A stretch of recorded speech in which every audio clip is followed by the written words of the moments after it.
The world is in a mess right now. The stock market is rising not because of optimism, but because of expanding balance sheets and mega stimulus packages all over the world. This is being done to prevent the collapse of the financial system, but of course, fiat currency can only go so far. You came here for the truth, so let me unveil that for you. I have a quick video just to give you some updates on things that are happening right now, particularly with the Federal Reserve. I'm going to talk about Canada briefly as well. Let's begin by taking a look at the Federal Reserve's balance sheet. Now, this gets updated on a weekly basis. This is just what we're looking at based on what they have printed so far, $5.5 trillion. Previously, during this time frame here, the last recession, they peaked out at $4.5 trillion on their balance sheet. They brought in the so-called quantitative tightening policy. It was supposed to be gradual, quote unquote, like watching paint dry. And the market didn't like that at all. As you can see, 2018, 93% of assets were in the negative, and that's not a good sign because every time they try to pull back on their quantitative easing, it doesn't work out very well. Then they started to bring it up here in the unofficial QE, as we'll call it, QE4, the whole repo operations.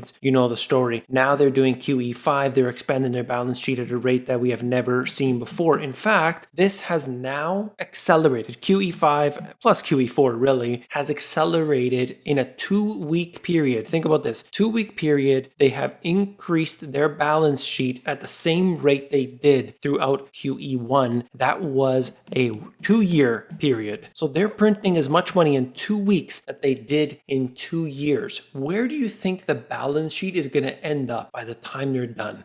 They tell us that they'll finish. This is all temporary. We're only doing this for a short period. But as you can see, they had to bring in multiple levels of quantitative easing, 1, 2, and 3, just to get everything to move. The liquidity wasn't there. The Federal Reserve needed to provide it. This is how crazy this world has become. And after this so-called bull market they experienced for 11 years, they needed more. They needed more because without it, everything will collapse.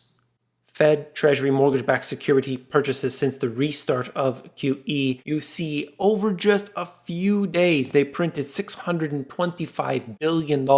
Every single week, they're going to be expanding this balance sheet at a rate that we've never seen before. They were already going to such a high level during QE4, during the whole repo operations, and now they've taken that to a whole nother level. I really don't know what they're expecting on doing with this balance sheet at the end of all of this. Let's say it's next year and they decide, okay, we're going to stop or we're going to slow down, as if that can actually happen. They'll be left with a balance sheet, let's say $10 trillion. Are they really going to sit there and tell the public that they're going to get rid of some of that? It's a joke. They're going to keep it forever. They're going to expand it. They want to buy the ETFs. They're doing that now. They're going to go into more stocks. It's only a matter of time. The Federal Reserve will be the buyer of last resort.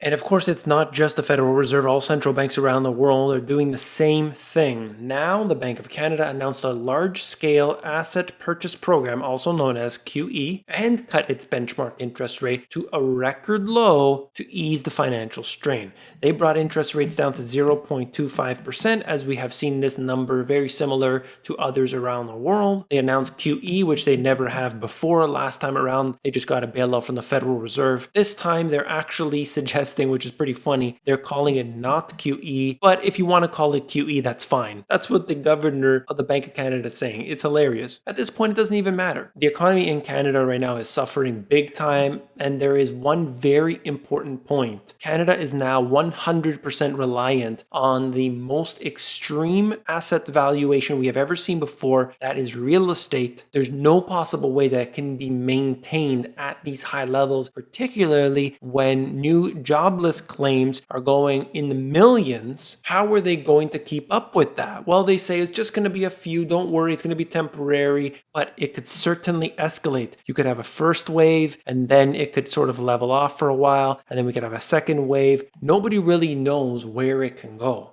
So what is the central bank going to do? Are they going to bring this number down? Absolutely, they could bring it right down to zero. They can even go in the negative. And their so-called not QE can simply become QE, and they can do what the Federal Reserve and all the other central banks are doing, buying all assets. But you don't have to worry because not everybody lost money. Amazon's Bezos, other corporate executives sold shares just in time. Sales by insiders spared them $1.9 billion in paper losses, according to the Wall Street Journal. Now, Bezos, as far as I'm aware, in his particular instance, this was planned beforehand. He actively sells shares every so often, but it was certainly more than what we've seen before. He's got personal issues going on that could be contributing to it. I don't know exactly what's going on in any one of these situations, but we have seen either members of the Congress or the corporate insiders at levels that really should make people start to question. And Jim Cramer with another dumb comment. Cramer, investors are betting against science if they are betting against the stock market. I don't even know where to begin. I mean, I know this guys, they put them on TV, they have to talk for a certain period of time. I realize sometimes people say things just like myself. I say things that maybe I didn't really mean it in that way. Maybe I could have said something else. I get it. But this is just dumb. This is really just dumb. That's all for this video. If you found it informative, hit that thumbs up button. By clicking the one button on your screen right now, you're supporting this channel. I want to thank you for that. I also want to thank all of those who have been joining me on my Instagram, on my Twitter, new stuff every day on there. I'm trying to be as active as possible. I post 3 times on Instagram alone. So definitely check me out at The Money GPS.